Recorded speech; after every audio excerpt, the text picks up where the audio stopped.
T9C got the fucking juice. Silver's the new gold.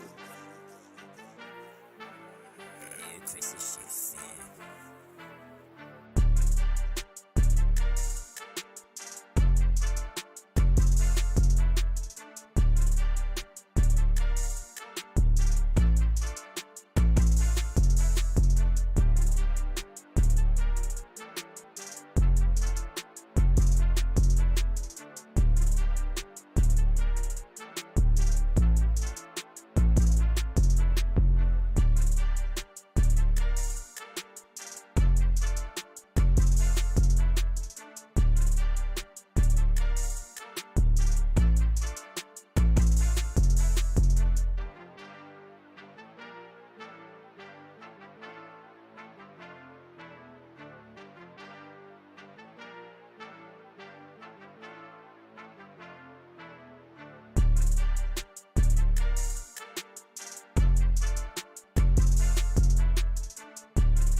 T9C got the fucking juice.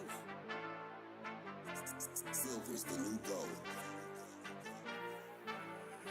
It takes a shit sin.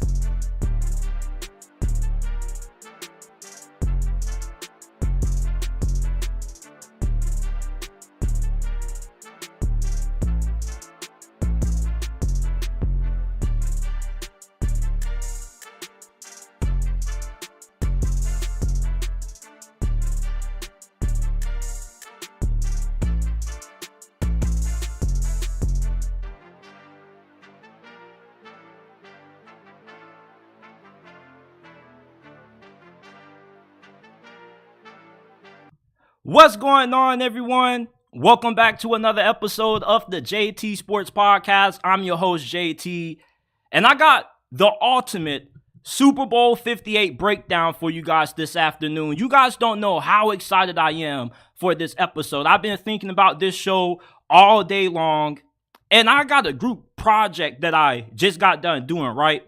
And it was like, oh, can you stay longer? I was like, no, I got to work.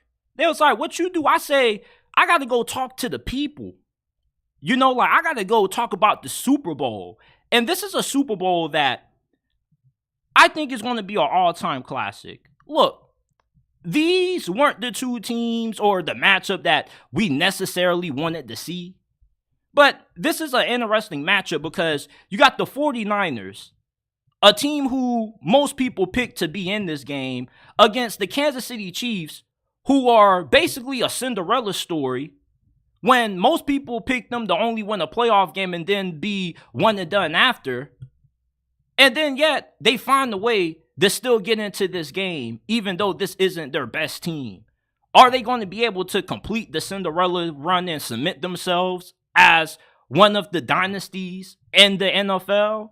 Are they going to be able to enshrine themselves in history? Hell, Brock Purdy, the storyline with him, if he wins this game, the narrative about the quarterback position in the National Football League is going to change because people are going to be like, okay, if you can win with a guy who was the last pick of the draft, You can win with damn near anybody if you're a good enough coach. So this is a way interesting Super Bowl that a lot of people seem to not really enjoy or just admire the Super Bowl for the teams that we have in, because everybody's so focused on the matchup that they wanted. But just because you don't get the matchup that you wanted doesn't mean that the game is going to be boring. Like, I promise you, this should be a really good game. I'm going to be talking about how these two teams got here, their paths to Super Bowl 58, their biggest weaknesses, why both teams can win this matchup, and the 7 players I feel have the best possibility to win Super Bowl MVP. And lastly, I got some thoughts on Taylor Swift, how NFL fans feel about all the attention she gets. Leave a like, subscribe if you haven't already. Remember that we're not just a YouTube channel. We are a podcast. You can find us on Apple, Google, Spotify, Amazon, wherever you get your podcast from. The JT Sports Podcast is available. Remember to give us a 5-star review. Like and subscribe if you enjoy the content. Share it with a friend. If you love the content, you want to support us, we're not asking for any of your money. All we ask is that you support the podcast, support the channel. Quick message from our partner Mint Mobile before we start. Does it piss you off how much you pay for your monthly phone bill? Why are you getting frustrated when our partner Mint Mobile has plans as low as $15 a month that give you unlimited talk and text on the nation's largest 5G network? Stop getting frustrated with how much you spend on your monthly phone bill and go to trymintmobile.com/JT Sports in description and pin comment down below to get access to premium wireless for only $15 a month. That's only $15 a month. Switching to Mint is easy. It only takes 15 minutes to do. If you're pissed off with how much you pay for your monthly phone bill, switch to Mint Mobile today and go to trymintmobile.com/JT Sports in description and pin comment down below to get premium wireless for only $15 a month. Stop getting upset with how much you spend on your monthly phone bill and switch to Mint Mobile today. The 49ers and Kansas City Chiefs, start that over. The 49ers and the Kansas City Chiefs are squaring off in Super Bowl 58. And we got to talk about how both of these two teams got to this game. San Francisco was a lot of people's preseason prediction to win the NFC. All right. And for the entirety of this season, they've been unquestioned the most dominant team in this conference. They rolled over the Dallas Cowboys on Sunday Night Football. They destroyed and dismantled the Philadelphia Eagles. Once the 49ers beat the brakes off of Philadelphia, that's when their season started to turn left. Their only 2 losses in the NFC have come to the Rams and the Minnesota Vikings. And their other losses have occurred in the other conference. So if we're talking about the undisputed best team from their respective conference, it's the 49ers. Meanwhile, you got the Kansas City Chiefs, who nobody, well, I won't say nobody unless you're a Chiefs fans, but the majority of people out there, myself included, did not expect for Kansas City to go any further than the wild card round. That was because of all the struggles that they've had on offense this year. They struggle to generate big plays consistently. They don't have a good cast of wide receivers. Outside of Rashee Rice, the receiving core is terrible. And then you have Travis Kelce, who looked washed up until the playoffs came around. And then Patrick Mahomes has statistically his worst season that he's been starting for Kansas City in the NFL. But all of a sudden, they get to the playoffs and they flip a switch. They make easy work of the Miami Dolphins.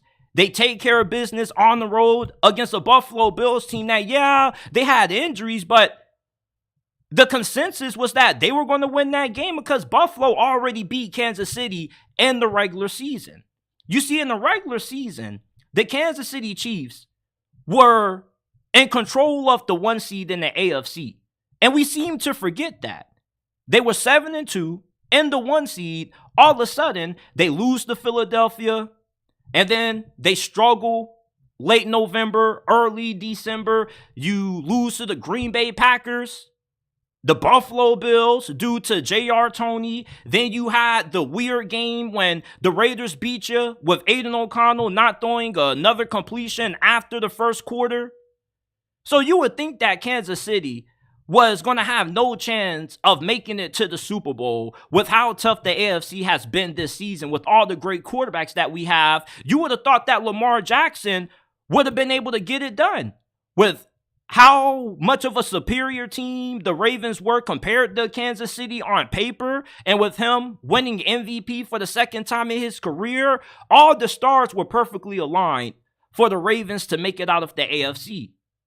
But Patrick Mahomes in Kansas City, they were able to be more composed in that game. Lamar Jackson and the Ravens, they lost their composure. Lamar was throwing his helmet. You could tell that it was their first time being in that game. It wasn't for Kansas City. Kansas City, being the team that they are, they know that once you get to the playoffs, it doesn't matter what you did in the regular season. All that goes out the window because the playoffs is a different brand of football.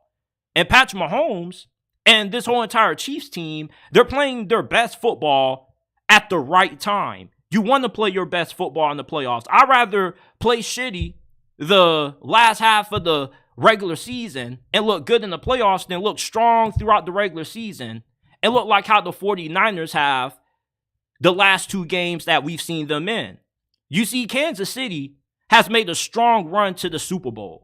All right, the fact that the 49ers are getting credit because they have a more talented team, I think undermines the importance of what makes football so great. What makes football so great is that anything you say has to be showed on the field.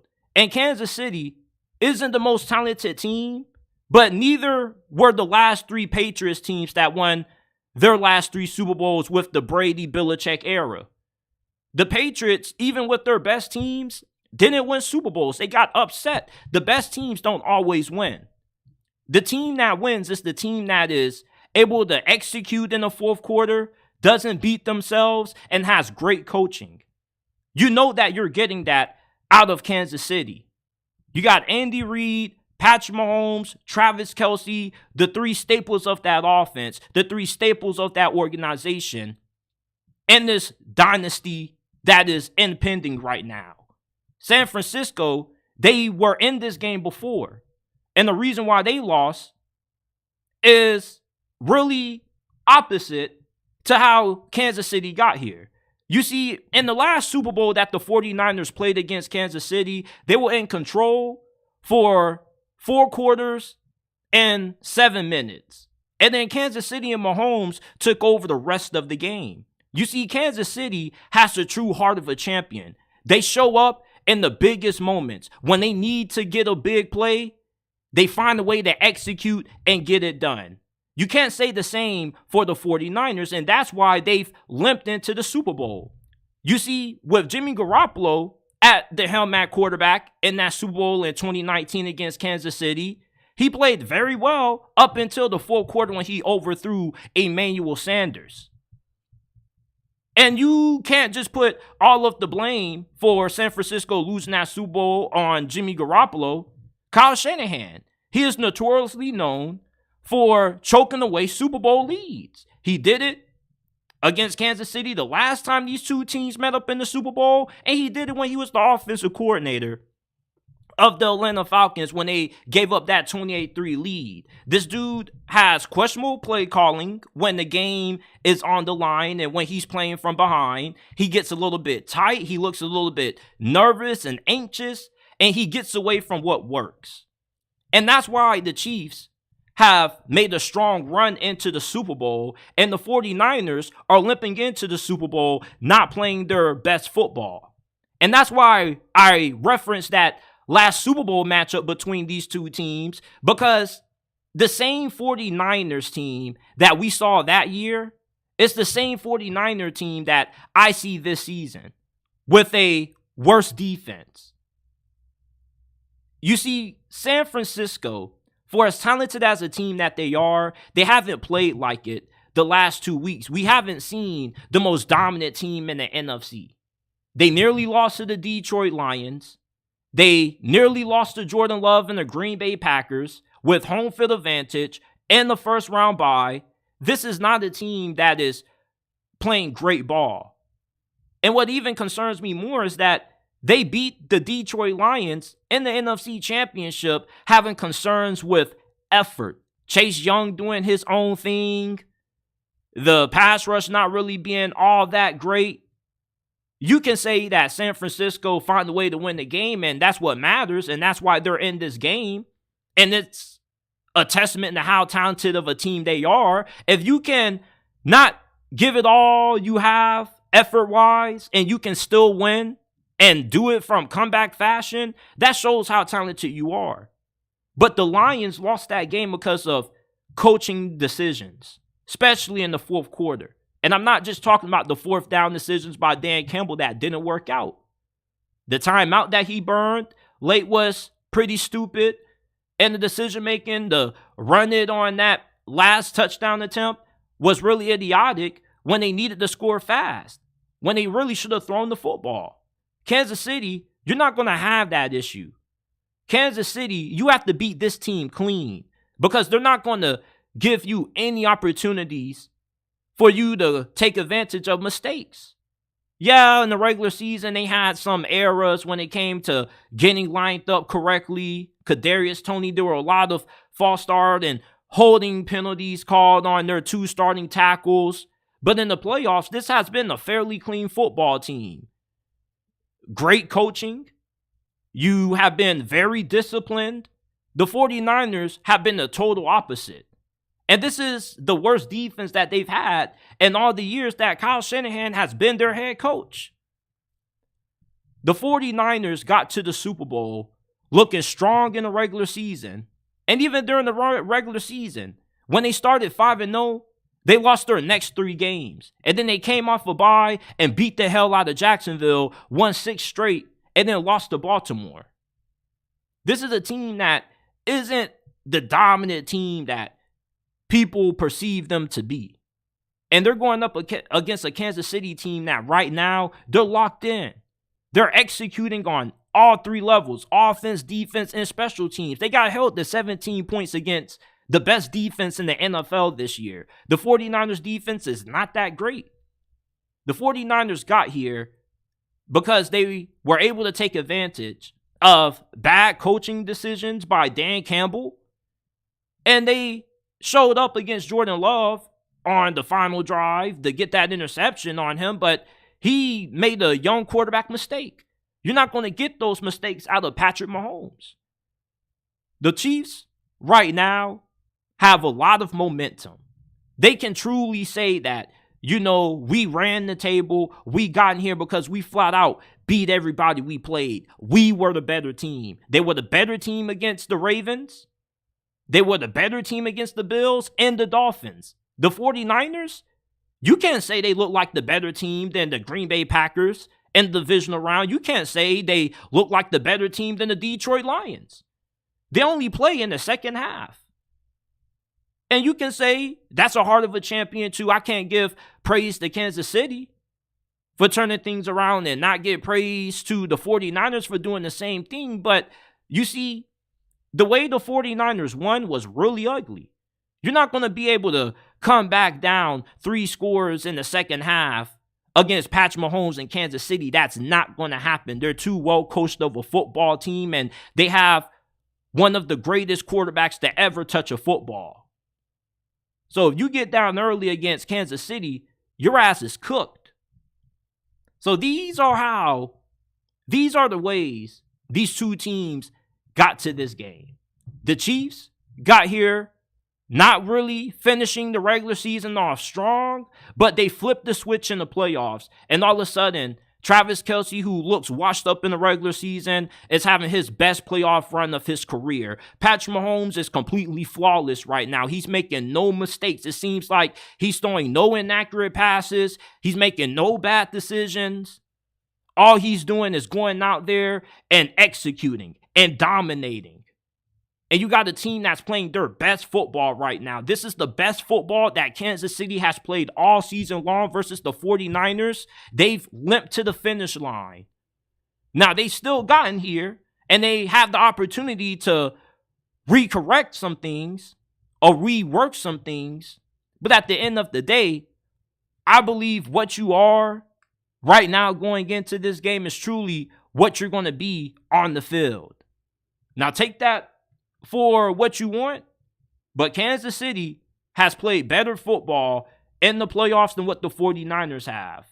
The Chiefs look strong, and that's how they've gotten into this game. The 49ers have gotten to this game based off, them being able to out-talent people, taking advantage of costly mistakes and bad decision-making from opposing coaches and the quarterback. You're not going to have those same things against the Kansas City Chiefs occur. This is the road that the 49ers and the Chiefs took to get the Super Bowl LVIII. I want to segue to this. The 49ers and the Kansas City Chiefs have some really glaring weaknesses that we got to discuss going into Super Bowl LVIII. And if these weaknesses are able to get exploited by any of these two teams, it's going to pay a large dividend to them winning and losing this game, if that made any sense. I hope so. But when you look at the Kansas City Chiefs, right, this is a team that offensively, they lack explosiveness. They struggle to generate big plays in the passing game. And the way they move the ball is by being methodical. They just move the chains. They're really good at ball control because you got the run game, which is functioning at a really high level right now with Isaiah Pacheco being the lead back. And Isaiah Pacheco, he's going to be able to take advantage of a very porous San Francisco 49ers run defense. Now, both of these two teams have not good run defenses, but the 49ers run defense is slightly worse than Kansas City's. Kansas City, James Cook, Josh Allen were running all over that defense. Last week, they looked good in the box score against the run because the Ravens didn't care to run the football. They only gave the ball to the running backs 6 times in that game. Against the 49ers, you're going up against a team that their identity, their heart and soul is what? Running the football. So the run defenses of both of these two teams is a really big issue. Who's going to be able to take more advantage of it? Possibly it could be the 49ers. Possibly. But the reason why you can't mark it down as a guarantee that the 49ers are going to be able to run all over Kansas City's porous run defense is because their interior of their offensive line is not good. They have bad center play and they have really bad guard play from one of their 2 old guards. Kansas City, who do they have? Chris Jones, the monster in the middle. You got George Karlaftis. You have a really good rotation of pass rushers and guys who can disrupt the rhythm of this 49ers offense, which is all about getting the ball out quick, throwing with anticipation, using the run to set up the play action passing game. When you're going up against Kansas City, they make it difficult for you to do that with how good they are at getting penetration. Not just with getting after the quarterback, but with also being able to run stuff behind the line of scrimmage. The 49ers offensive guard and center play is a major, major concern. When you got a guy like Chris Jones, who definitely could win MVP in this game, lining up at D tackle, if he just has one of those games when he's just unblockable and he has like 2.5 sacks, it's going to be a major swing for Kansas City being able to get the Super Bowl. You see, the 49ers, their lack of talent at center and offensive guard hasn't really been exploited like that until we've gotten to the playoffs. Aaron Jones, he had a really monstrous day against that 49ers defensive line, but also their defensive line, I felt, for the most part, did a really good job at making Brock Purdy uncomfortable. Now, their run defense was not so great, but you look at what the Lions did. Hell, Christian McCaffrey still had a pretty good game, but for Christian McCaffrey standards, that was a B-minus performance. The Detroit Lions run defense was really good because they were able to get penetration in the backfield due to the weakness of San Francisco not having good play out of their center and starting offensive guard. Now, something that really concerns me also about the 49ers is that defensively, I don't know how you can trust them in this game against Patrick Mahomes. Look, we know that Kansas City's wide receiver core is not good. But the 49ers, their secondary is heavily overrated. The only way their defense is really good is when their pass rush is able to get after the quarterback, and their pass rush is having a down year. This is the worst that the 49ers pass rush has been in 3 seasons. You went from Robert Saleh to DeMeco Ryans, 2 stud defensive minds, to Steve Wilkes, who isn't bad, but he's a middle-of-the-pack defensive coordinator.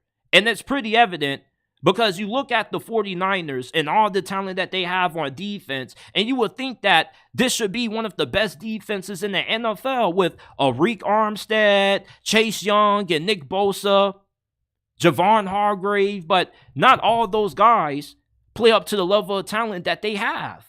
And that's why the 49ers defense struggled against the Detroit Lions and struggled against Jordan Love and the Packers. The 49ers run defense is not great, and neither is Kansas City's. Kansas City, though, they're not a team that really needs to run the football to win games. At least a game like this. They only run the football to keep the defense at bay because you got to be able to be balanced. Complementary football is what wins championships. Kansas City doesn't need to run for 150 rushing yards to win. All they need is for Isaiah Pacheco to get 4 or 5 yards here and there, keep the chains moving, keep the defense guessing, and that's about it. Isaiah Pacheco, he probably should get around 18, 20 carries in this game. He'll probably have around 90 rushing yards and maybe a touchdown or 2. But Kansas City isn't a team that really is built to dominate a team like San Francisco up front if San Francisco's defense shows up and they play up to the level of talent that they have. Their defensive line and their effort issues were on full display against the Detroit Lions. You got Chase Young cutting up field, making terrible decisions, taking terrible angles against the run. Like San Francisco's defense, when they don't have that pass rush or that defensive line isn't activated, their defense is really shaky. Now, they got some really good players on the back end, Travarius Ward. They got a pretty decent safety, and we know how great their linebackers are. But when the pass rush isn't there, this defense just isn't the same. Kansas City's offensive line is playing some good football right now. They're not giving up a lot of pressures, not a lot of sacks. Patrick Mahomes is making some magic happen, but these offensive guards that Kansas City has are way better than anything that the 49ers have. So for Kansas City offensively, yeah, you may not have a lot of talent at wide receiver, but that's not necessary in a game like this when you got your offensive line playing at a high level. You have Travis Kelce playing great football. You still got Pacheco and you got Rashee Rice. You have enough talent to work with that you can have success with San Francisco's defense as long as you can continue to play as well as what you have up front on the offensive line. So these are my biggest weaknesses for both the 49ers and the Kansas City Chiefs heading into Super Bowl 58. Leave your thoughts in the comment section down below. The Kansas City Chiefs are in, once again, another Super Bowl, and they're an underdog. They're a 1.5-point favorite right now, and they've been doubted for not just the whole entire season, but throughout this whole entire playoff run. There were people saying that they were going to lose to Miami. They smashed Miami. Oh, well, this is their first ever playoff game on the road. They're going to struggle against the Buffalo Bills in that hostile environment, and they took care of business against Buffalo. And then they got it done on the road against the Baltimore Ravens, who not only have been the most dominant team in the NFL when they've been playing at home, but they have been regarded by most people to have the most talented team in the whole entire NFL this season. And Lamar Jackson is winning his second MVP award of his career, and he had a way better supporting cast and an overall better team than Patrick Mahomes, and yet the Chiefs still got it done. How are they going to find a way to overcome the odds again in the final game of the season to really cement themselves in NFL history as a dynasty? Well, I have the secret, people. First of all, the 49ers defense is really overrated. I don't know why people continue to praise this defense and name all the star players they have when this defense has played like dog shit their last two games. I don't care what the 49ers did in the regular season. Playoff football is different from regular season football. Look at what you did, Kansas City Chiefs fans, to get here. You didn't look that good in the regular season the last final months. And then you get to the playoffs and you just flip the switch and you're playing your best football. You're going up against a team right now that has limped to the finish line. They haven't had a lot of clean wins lately. Their wins have been due to either bad coaching decisions, being over-aggressive, having bad clock management, Green Bay just having a young quarterback making young QB mistakes. Patrick Mahomes is playing flawless football right now. I don't care about Kansas City's lack of talent at wide receiver because it doesn't matter. Their offensive line is playing great. Like, your offensive tackles have just also, like the whole entire team, just found the way to flip the switch and figure out the issues that they were dealing with in the regular season and find a way to correct those issues for this playoff run. Kansas City can have success and score points on San Francisco's defense. I'm expecting Kansas City to at least score somewhere in the high 20s to maybe the early 30 ranges on San Francisco's defense. Like, I'm sick and tired of people praising the 49ers defense because of the names they have. The names they had got shredded by Jordan Love, Jared Goff. Kansas City's defense has looked like an elite defense all throughout the year, not just in the regular season, but in the playoffs. Patrick Mahomes, with how well he's playing right now and the connection between him and Travis Kelce looking better than ever, the 49ers, they got talent, but they're not playing up to it right now. You should be able to move the ball with a high amount of efficiency. You can't generate big plays, but you don't necessarily need to be great at generating big plays, because with your methodical approach, how well you are at just finding ways to move the chains and take time off the clock and be efficient with your offense, the 49ers aren't good on third down. That's why the Detroit Lions were able to get up to such a big lead so early. The 49ers' third down defense has been a big reason for their defensive drop-off this season under Steve Wilks. DeMeco Ryans, when his defense was in third down situations, they were always getting off the field. You can't say the same thing for the 49ers under Steve Wilks. Kansas City offensively is going to have success against the 49ers. As long as your offensive line plays well, it doesn't really matter at the lack of supporting cast Patrick Mahomes has with how well he's playing. Rashee Rice, Travis Kelce, and Isaiah Pacheco, they can get it done. Now, your defense is really a large reason why I believe you're truly going to win this game. All right, the 49ers offense has looked shaky as well in the first half of games. San Francisco, for some odd reason, they only play 30 minutes. They don't play the full 60. They can't afford to get out to a slow start against you. Remember this also, Kyle Shanahan, even with the lead, he can't be trusted in this game. We've seen him as the offensive coordinator for the Falcons be responsible for them blowing that 28-3 lead. We seen him blow a lead when they were up 10 points in the last Super Bowl matchup between you two teams. Your defense is aggressive. Steve Spagnuolo is known for sending a lot of pressure, and he has the label of being named Big Time Spagnuolo. You want to know why he has that nickname? Because he's one of the best coordinators in all of football at being able to have his defense playing at an elite level in the biggest games of the season. And I expect that to be the same case in this game here against a 49ers offense that has struggled against aggressive defenses. Look at all of the games that San Francisco has lost this year. Minnesota Monday night. What does Brian Flores do? He's their defensive coordinator. He sends a lot of pressure. He has an aggressive defense.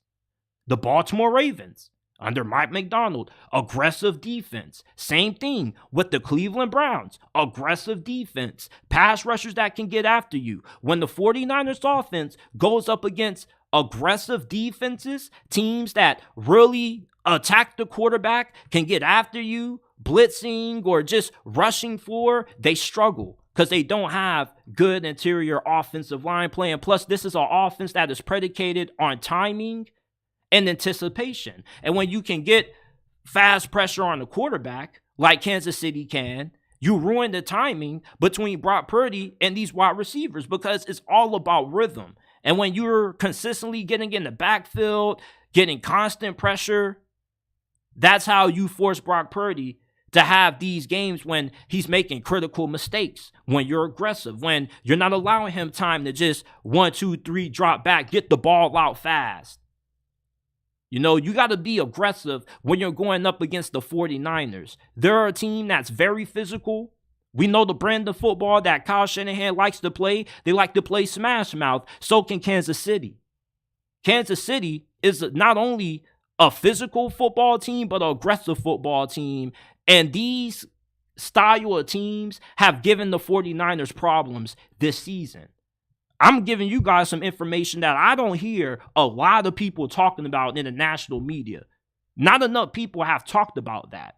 When the 49ers offense goes up against aggressive defenses, Browns, Ravens, Vikings, Kansas City, they struggle. And I feel like that's going to be the same case in this game for Kansas City if they end up winning this thing. If they win this thing, a lot of people are going to be shocked at how well their defense played because they held the 49ers offense to probably under 17 points. When you have an aggressive defense that can rush the quarterback, can win up front like Kansas City can, you can beat San Francisco and you can slow down this offense. You may not be able to slow down Christian McCaffrey, but you definitely can contain him. And he definitely can be contained. And if you get the 49ers in a situation where they can't run the football and you ruin their passing game because Brock Purdy is a little rattled, he's off base, that's when the turnovers come in. That's when you get those extra possessions. That's when you get those turnovers. You get the ball back to your offense and hopefully favorable field position. And that's when Patrick Mahomes really starts to go to work. Because you know that you can trust Patrick Mahomes. You don't know if you can trust Brock Purdy.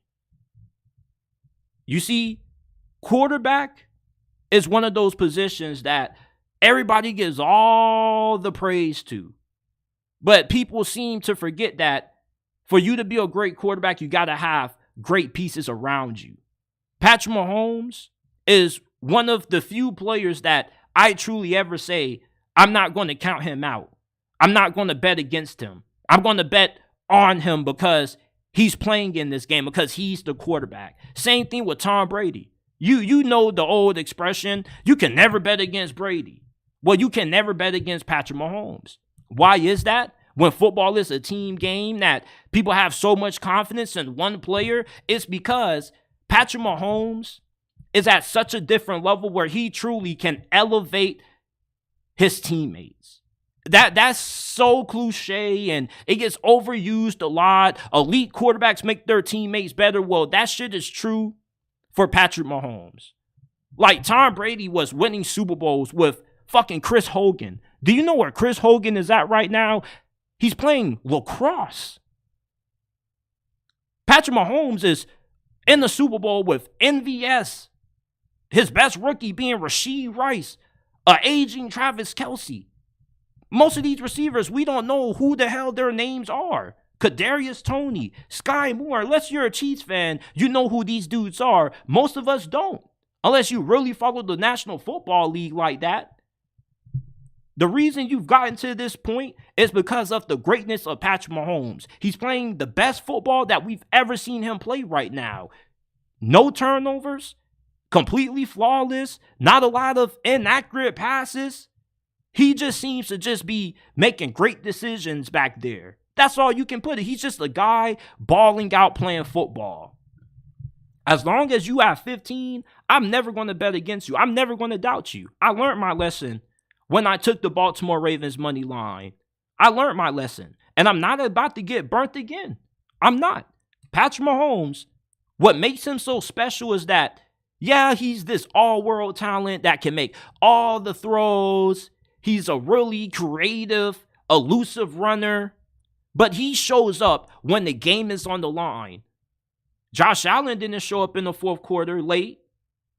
Neither did Lamar Jackson. Neither did Tua Tagovailoa. Is Brock Purdy going to be another quarterback who gets outplayed by Patrick Mahomes in the fourth quarter? Because you remember, the last 49ers quarterback that you played in the Super Bowl when you won, he played a really good game for the first 3 quarters, got outplayed in the fourth quarter when it mattered.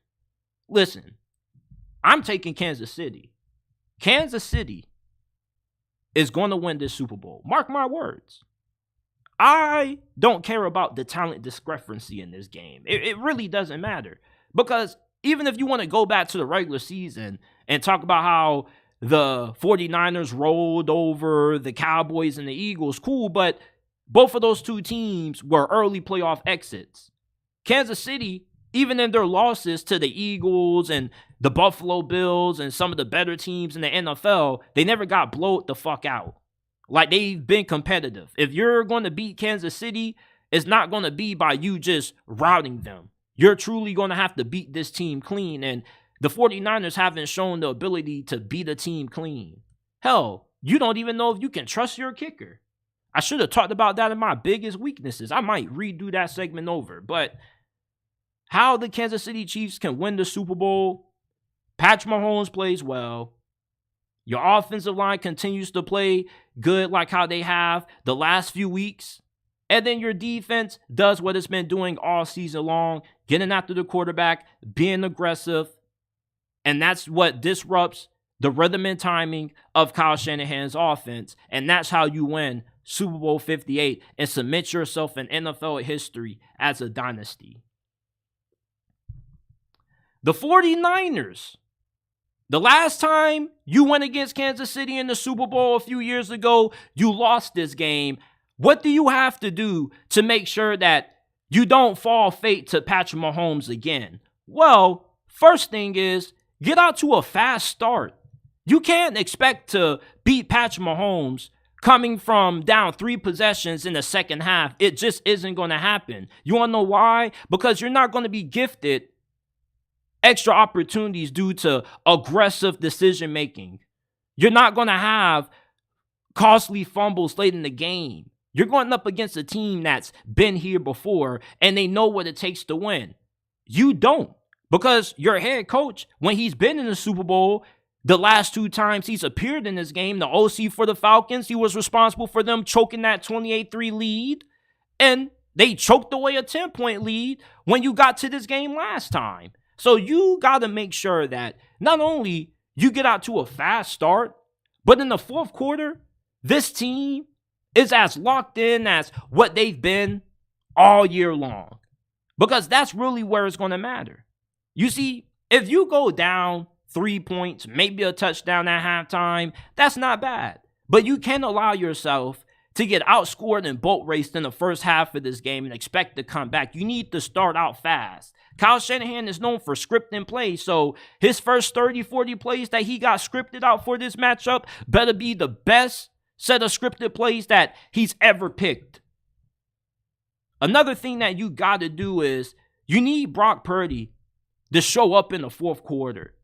And I'm not talking about what he did against the Green Bay Packers and the Detroit Lions, because neither one of those two teams had great defenses. The Chiefs have a truly great defense. They have aggressive defense. And these are the style of defenses that Brock Purdy has struggled against. Remember back during the regular season when the 49ers lost to the Browns, the Ravens? What do both of those two teams have in common? Aggressive defenses. Remember when Brock Purdy had those costly interceptions in that Monday night loss against Minnesota, who also runs the aggressive style defense under Brian Flores? They lost that game because Brock Purdy and this offense get off rhythm and their timing gets ruined when you're going up against aggressive defenses. Brock Purdy, especially in the fourth quarter against these kinds of defense, is really ineffective. You're going to need Brock Purdy to start this game out hot and be able to carry that into the fourth quarter and be able to maintain that. 49ers fans get really defensive when you talk about Brock Purdy's current status as what he is as a quarterback. Is he an elite quarterback? Is he a good quarterback? The reason why they get upset is because you took this guy who was Mr. Irrelevant, you developed him into an MVP candidate this season. And people don't believe that a guy who gets drafted that low can truly be this good as what he's shown. But the theory that I have is that, you know, if the 49ers lose this game because Brock Purdy is not able to make the big throws in the fourth quarter that Patrick Mahomes can make, it's going to be the narrative that defines his career unless he gets back to this game again and can get it done. You need Brock Purdy to play his best game. You need to. You can't afford him to play terrible in the first half and then bounce back strong in the second half. You need him to play a full 60-minute game where he's giving you MVP level play like he demonstrated in the regular season. Christian McCaffrey, we know that he's going to be the bell cow and the workhorse of this offense. But even if he doesn't have a great game, you know, he still is going to do enough where he probably gives you 80 rushing yards and 2 touchdowns. So even if Christian McCaffrey doesn't show up in this game, you're still going to need Brock Purdy to also have to extend some plays, use his legs, buy time for guys to get open. Brock Purdy has to play at a high level. Now, Christian McCaffrey shows up, that's going to be huge for San Francisco, because that's the identity of their offense. And when they get away from their identity, that's when they find themselves in trouble. They're not a team that is like Mike Leach or Lincoln Riley, Air Raid. We're finna throw the football all over the yards 40, 50 times. They are a team that, yes, they are a really good passing team, but their identity is using the run to set up the pass and get that play action passing game going. That's when Brock Purdy does all those crazy ball fakes and play action fakes. The 49ers need a good game out of Brock Purdy. And they need Christian McCaffrey to have a good game also to give Brock Purdy a better chance of having a successful outing. Defensively, your defense needs to play like a bat out of hell. Because what we've seen in your last 2 games has been really uninspiring as somebody who thought about picking the 49ers to win this game, covering the spread. Like, the defense has been atrocious against the Detroit Lions. You gave up 130-something rushing yards in the first half. Jordan Love and Aaron Jones were going crazy against you in the divisional round.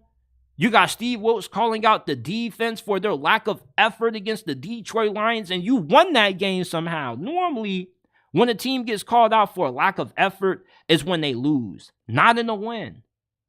What that shows me is that your defense is capable. All right, the talent is there. The talent has to go out there and actually play up to that. I get so tired of people throwing out these names like, this is a great defense. This is an elite defense. We got Nick Bosa, Chase Young, even though he hasn't done anything since we traded for him. We got a Rick Armstead, Javon Hargrave, Fred Warner, and Travarius Ward. Like, okay, who cares? Where are these guys at when you're getting your ass ate up in the first half against the Lions when you were getting spat out and chewed up by Jordan Love.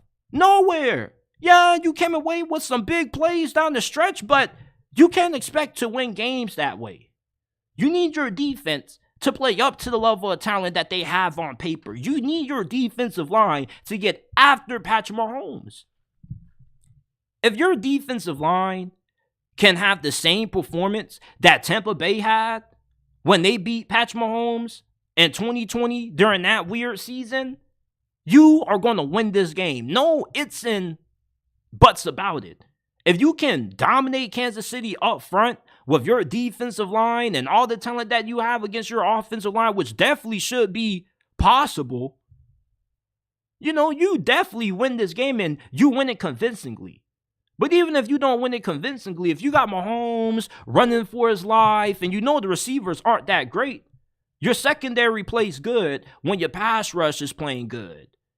It's like they eat off each other. They feed off each other in a sense. But when the pass rush can't get home and you're asking guys like Deommodore Lenoir or Ambry Thomas or Travarius Ward to be sticking with these receivers and Travis Kelce in coverage, that's where you get in trouble. Your pass rush has to step up in this game. Your defense has to play at a really high level. Even if your run defense isn't that great. Kansas City is still a team that is going to sling the ball because they have Patrick.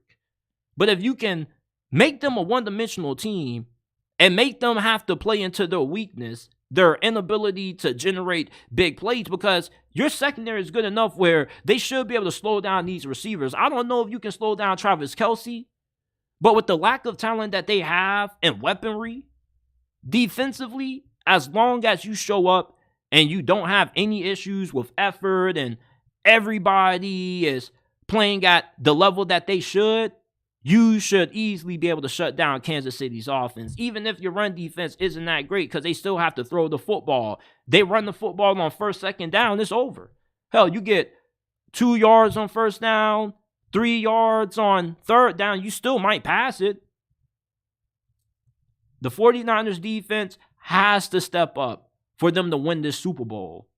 And lastly, the most important thing is that Jake Moody do not put the game in his hands. All right, if Jake Moody has to kick a 48-yard or 52-yard game-winning field goal for San Francisco to get the Lombardi this year, just kiss it goodbye because he's going to miss it.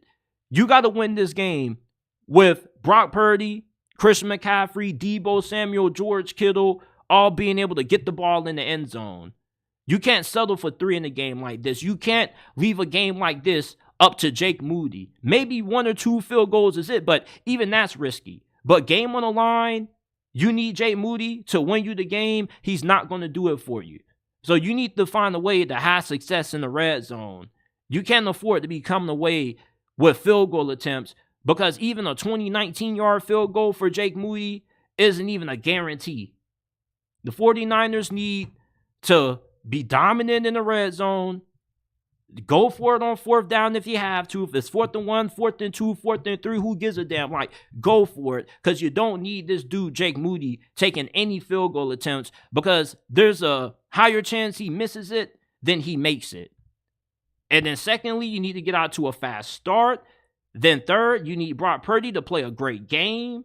All 4 quarters, all 60 minutes. Play through the whistle, as they say, run through the line. Because if he plays well in the second half but struggles in the first half, you're going to lose this game. And he also has to play well in the fourth quarter against an aggressive defense. And then lastly, Kyle Shanahan needs to make good decisions in crunch time. Kyle Shanahan is a really good coach. There's a reason why the majority of his understudies are taking over the league because his offense works. And he's been in these games before, and he's always melted in the fourth quarter when the pressure is the highest. They say pressure either busts pipes or makes diamonds, and every time Kyle Shanahan is in the Super Bowl and that pressure is on, that pipe gets bursted every single time. This is what I believe the 49ers need to do to win Super Bowl 58. And this is their path to being able to take down Kansas City and stop the dynasty that people presume to be in waiting. Super Bowl 58 MVP, who's going to win it? Is it going to be Brock Purdy, Mr. Irrelevant? Is it going to be Patrick Mahomes taking home the award again?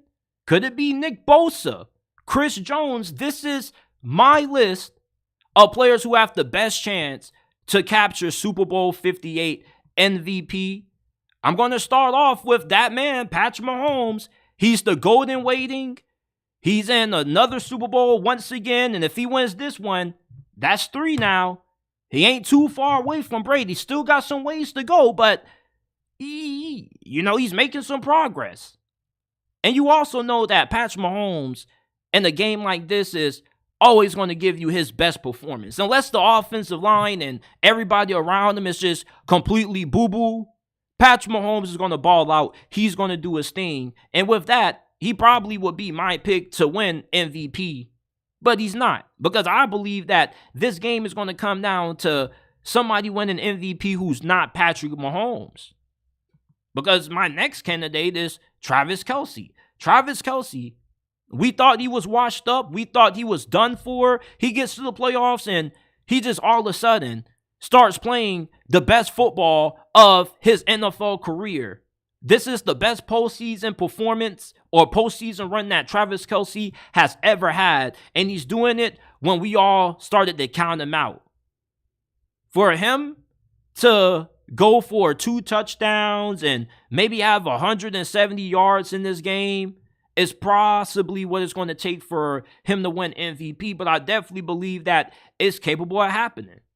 And if I was a betting man, I probably would put more money on Travis Kelce winning it than Patrick Mahomes, as crazy as it sounds. But Travis Kelce, I believe that he's going to have an all-time performance against this 49ers secondary. I don't think that secondary is good unless that pass rush gets going. And I really expect this to be a magical outing out of Travis Kelce. You may think I'm crazy right now, but I promise you, I really believe that Travis Kelce has better odds of winning MVP than Mahomes in this game, bro. Like, you got Taylor Swift there. So, of course, how epic would it be? You not only get Travis Kelce winning the Super Bowl, but you get a winning MVP too? With Taylor Swift there to support him winning that. Also, come on, man. Like, you got to take some of these things into account. Like, just think about it. Taylor Swift is at the game. She sees Travis Kelce not just win the Super Bowl, but win MVP? Come on, man. If Travis Kelce has one of those games when he just goes off, which I believe he will, there's no way they're not going to give him MVP. Like, Taylor Swift is there. A lot of people like to tell you that the NFL is rigged, and it just might be. It just might be rigged. But if it truly is rigged, why would they not want to give it to Travis Kelce when Taylor Swift is there? The ratings, the viewership, the popularity. I mean, come on, man. It just makes sense for them to want to give or find a reason to give Travis Kelce MVP over Mahomes. And remember that Brady didn't win MVP in all his Super Bowls. Like, didn't Julian Edelman win MVP one time from him? So I'm just saying, like, I think there's a lot brewing for Travis Kelce winning MVP. Brock Purdy, Mr. Irrelevant. If he goes out and he balls out, I'm talking 275 passing yards, 3 tutties, no interceptions, 30, 40 rushing yards. He's winning MVP. Even if Christian McCaffrey plays well, like, running backs already have a low chance at winning MVP award as it is. Winning any MVP award as it is. All right, running backs just aren't really in the discussion when it comes to the Super Bowl MVP award. The last time a running back won MVP in this game was like in the 90s. I think it was Terrell Davis with the Broncos. Don't quote me on that. So Christian McCaffrey, even if he does play well, if Brock Purdy just has a game when he just is locked in from start to finish and he's going toe to toe with Patrick Mahomes, or hell, he even outplays Patrick Mahomes, or even if he engineers a game-winning touchdown drive and the 49ers win the game. Like, there's no way he's not going to win MVP. Like, if I was ranking these guys, and this is not a ranking, this is just a list, it'll be Travis Kelce, Brock Purdy, then Mahomes. Like, they want to give it to one of these two guys. I'm trying to tell you guys, like, I took a little bit of a glimpse of the script. They emailed it out to me. I'm cool with Roger Goodell. I know some people. I know how to pull some strings. I'm trying to tell y'all, like, they're looking for a reason to give it to either Brock Purdy or Travis Kelce. Mr. Relevant, the last pick of the draft, winning Super Bowl MVP after going toe-to-toe with Patrick Mahomes, you know they want to give it to him. So, he's on this list. Next up, I got Nick Bosa. Edge rushers always are going to be in the discussion for the Super Bowl MVP because they have one of the biggest tasks in all of football, which is being able to stop the quarterback, getting after him. And if Nick Bosa gets 2.5 sacks, he has one of those Von Miller-like performances that we've seen him have back in his vintage days with the Denver Broncos, he can win MVP. Let's say Nick Bosa gets like 2.5 sacks, a forced fumble, a fumble recovery. He'll have enough stats that he'll be in the running for that award because that would be an incredible performance. And we saw what he did against the Detroit Lions. He was really dominant in the second half. He didn't show up the first half, but he was getting after him in the second half. So Nick Bosa, if he has a great performance in this game, I could see him winning it as well. Christian McCaffrey, I believe it's going to take a lot for him to win this thing. Honestly, even if he goes off for like 110 yards and 2 touchdowns, I don't think that's enough. Christian McCaffrey has to have a legacy game. This has to be one of these games that goes down in Super Bowl history, where he goes for like 150 rushing yards, 2 touchdowns. He's averaging 6 yards per carry. It has to be a monstrous stat line. Then he may have to have like 70 receiving yards, maybe 4 receptions. It's just really hard to see Christian McCaffrey winning MVP this year if Brock Purdy plays well or if Nick Bosa shows up, because the running back position just doesn't get a love. But I got to put him on this list because he's not just a running back. He's an all-purpose player. And with the amount of touches and the workload that he's going to get in this game, they kept him healthy for all of this season, and they're going to ride that boy in this game. And he is going to get at least 20 to maybe 30 touches at the max. So there is the possibility that he does have a monstrous game, and no matter what Brock Purdy does, you can't deny Christian McCaffrey, but you're pretty much saying Christian McCaffrey is going to have to be the best player on the 49ers offense. And the majority of times, that ends up being the quarterback in the Super Bowl. So it's just hard to see Christian McCaffrey winning this award, but at the same time, you still can't count him out. Next up, I have Chris Jones. Like Nick Bosa, he's one of those players that if he can take over this game, he gets 2-3 sacks potentially. He has a forced fumble, a couple tackles for losses. He's going to be in the running. And like somebody in the chat said, shout out to my guy Sean Ackridge, he said that Nick Bolton was the real MVP last Super Bowl. And he definitely had an argument for getting the award. Chris Jones is going to have the luxury of going up against an interior offensive line of San Francisco that is not good. And he definitely has a pathway to being in the running for Super Bowl MVP because we know how much of a monster and how much of a hassle this dude is for opposing offenses to handle. So I think that if he gets like 2-3 sacks, which I could see him probably having like 3 sacks in a game like this, you know, I could definitely see him winning Super Bowl MVP also. Deebo Samuel. Some of you guys might say Brandon Ayuk, but I go Deebo Samuel because Deebo Samuel, not only is he one of those players that always shines in big-time games, but he plays running back also. And they're going to have to find a way to give Christian McCaffrey a little bit of a breather, and they're definitely not going to put it in Elijah Mitchell, I don't think. So the next best thing would be putting Deebo in. Plus, Deebo can hit the corner. He brings a different kind of skill set, and he's great after contact. He's like, when you watch Deebo Samuel run the football after he catches it, It's like watching Marshawn Lynch. It's like watching somebody play Madden 25. You remember Madden 25 when you could run over anybody? The truck stick just always worked. Well, that's Deebo Samuel. It's really hard to get this dude down on first initial contact. Like, he's always running guys over, mauling guys to the ground. This is one of my favorite players to watch. And I expect this offense to run through him and CMC. I don't expect George Kittle to have a big performance. I'm not expecting a big game out of Brandon Ayuk. I believe those players are going to make plays, but Deebo Samuels and Chris McCaffrey outside of Brock Purdy have the highest chance of being able to win this thing when you think about how electrifying they are with the ball in their hands and what they can do anytime you put the ball in their possession.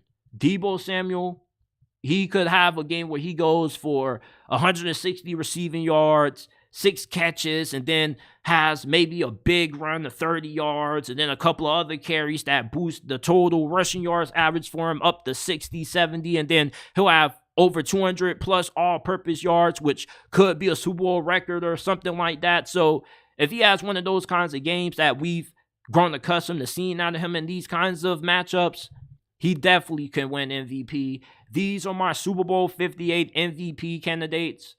I know some people are going to say, what about Isaiah Pacheco? Like, I don't think Isaiah Pacheco is going to have the kind of game to be in the running for this award. Now, he is going up against a really lackluster run defense, but I don't think he's going to pop off for 150 yards, 2 touchdowns, 6-7 yards per carry. I don't think that's going to happen. Chris McCaffrey, even with him, it's just, you got to think about what he does in the passing game as well. And Chris McCaffrey, we know there's a good possibility he's going to be the best player on the 49ers offense potentially, if it's not Brock Purdy. But normally, with this award, majority of the times going to the quarterback can't be the best player in the game if you're going to give it to the running back. And I just don't think that Isaiah Pacheco is going to have a chance of being the best player on Kansas City's offense in this game. I really believe it's just Travis Kelce, because he's going to be able to pull off that kind of stat line where he has like 160, 170 receiving yards, 2 touchdowns. He can't be stopped. And plus, Taylor Swift is there too, so that sweetens up the deal. Some people probably would say Brandon Ayuk, Fred Warner. I just think that the pass rusher or the pass rushers affect the game so much more, and they get so much more attention that for a guy like Fred Warner to win it, he really has to have a crazy game. Look at what Nick Bolton did last season. And especially in last year's Super Bowl against Philadelphia, you thought he should have won it, but they didn't give it to him. So if they didn't give it to Nick Bolton last year, imagine what the hell Fred Warner's going to have to do to win the award. So these are the 7 players that I believe have the best chance at winning Super Bowl 58 MVP. I got one more thing before we get up on out of here. Ever since Taylor Swift entered the NFL world, dating star tight end for Kansas City, Travis Kelce, all the NFL seems to do anytime we see a Kansas City Chiefs game on the television is pan over for 10, 15 seconds to look at Taylor Swift. And many NFL fans are fed up with this. They're fed up with all the talk about Taylor Swift. They're tired of all the millions of social media posts about her. They're tired of always hearing about her. They're tired of seeing her being shown on television during the games when we've come to watch football. Like, listen, NFL fans, listen. If you feel this way, I understand. And I'm not here to criticize you or call you weird. I'm just here to ask you, do you understand why Taylor Swift gets so much attention by the NFL? Because she brings in something that the NFL hasn't been able to capture. And that is the woman audience. The NFL is one of the most popular sports in the world, but they probably have a really small women's fan base compared to the other global sports out there. Now, there's a lot of reasons for that. football isn't really being known as a girls or women's sport. Now that you got flag football being an Olympic sport, that's going to change. But you also have, the off the field things that go on with these players and these women. And you already know how these players are. Sometimes they don't know how to keep their hands off women, and women get turned off to watching the NFL because of things like that. So Taylor Swift is good for the NFL because she's good for the NFL's image. Think about all of the problems that the NFL has dealt with when it comes to domestic violence issues and how severe their punishment is when it comes to disciplining the players because of these actions. Taylor Swift makes women want to watch the NFL. Now, it may not be because they want to see the Chiefs. They're only watching for two reasons. They want to see every time Taylor Swift is on camera so they can post and talk about it, and also so they can just be nosy and watch her boyfriend play. Taylor Swift is probably the most popular person in the world right now, or one of the most popular. I remember I was watching the Chiefs-Bears game during the regular season, right? And the Chiefs were just kicking the shit out of the Bears. And I was about to change the channel, but they showed Taylor Swift, and I was like, oh, so her and Travis Kelce are really dating. And that ended up being the NFL's most watched game that week. They beat a bad Chicago Bears team at the time that was absolutely awful, just blowing them out. I think the game was over at halftime, and yet people were still watching it. It still was the most watched game of the week over Sunday Night Football because of Taylor Swift's presence. Taylor Swift has made the game even more popular than what it already has been. The NFL is at an all-time high when it comes to popularity. Now they're trying to find different ways to grow that popularity outside of the country, and that involves them having to have a lot of these international games in different countries, and also them getting a different kind of attention from a different kind of audience. Taylor Swift's audience isn't the kind of audience that is probably known for watching football. Now, I don't have statistics here, but if I were to give you a rough estimate, I'd probably say only 15 to maybe 19% of Taylor Swift fans were watching football before she started publicly dating Travis Kelce and the NFL was showing her. All right? Now, don't quote me on that. That's just a rough estimate that I have in my head. All right? If you got a better one, you let me know. But Taylor Swift, with how popular she is and how many eyes she's getting, of course, the NFL is going to show her. And they don't show her for like 2-3 minutes. I know they do show her probably 20, 30 times throughout the games, but it's only for 10, 15 seconds. It really frustrates you that much? Just to see like a glimpse of Taylor Swift? I mean, like, she is pretty cute. I'm saying now, she's not my type. You feel me? I like them a little bit more sweeter around the waist, but Taylor Swift, like, the fact that she is in the NFL attending these games, is going to pique interest of a lot of people, and what you may not be interested in, a lot of people are. So therefore, when they show Taylor Swift in the Super Bowl, this is what you got to do.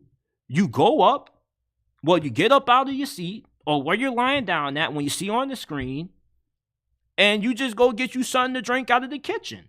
All right? Now, what you get out of the kitchen is up to you.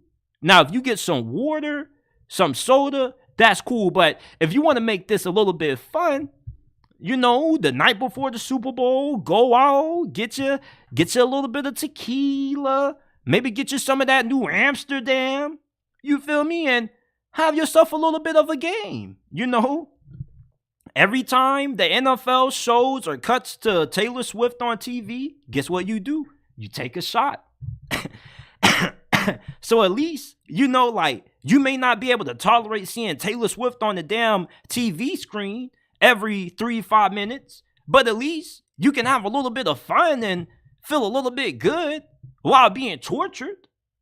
But in all seriousness, people, what Taylor Swift has done for the NFL has been really huge. It's the equivalent to what Deion Sanders has done with Colorado and college football.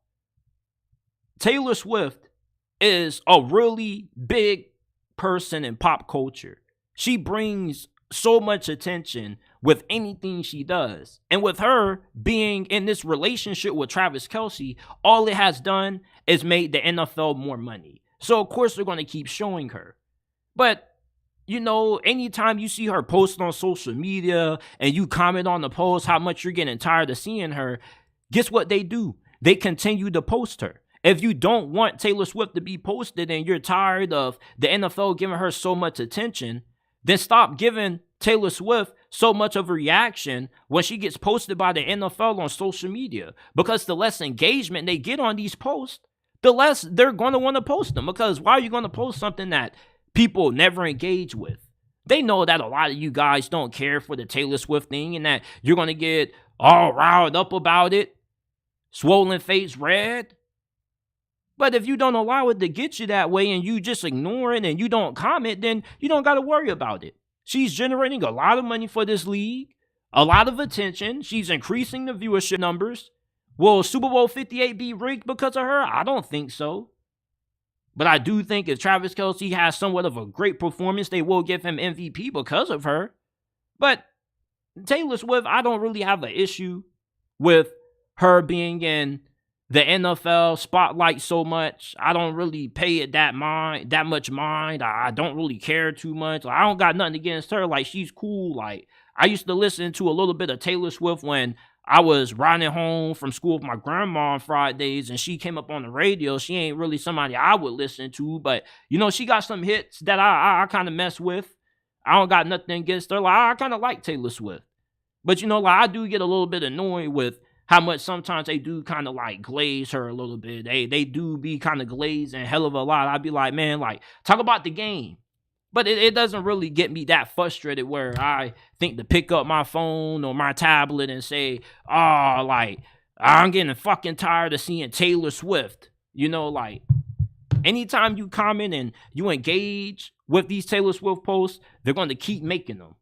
And even make more of them just to piss you off a little bit more. But this is just my thoughts on the whole Taylor Swift NFL thing that people are getting upset about. Some people don't care. A lot of people don't care. But there's a large group of people out there that, you know, Taylor Swift does offend every time they see her on TV. This is it for this episode of the JT Sports Podcast. Appreciate you guys for tuning in. If you enjoyed, leave a like, subscribe to the channel for more content. Remember that we're not just a YouTube channel. We are a podcast. You can find us on Apple, Google, Spotify, Amazon, wherever you get your podcasts from. All you got to do is type in the JT Sports Podcast and it will pop up. Like, subscribe.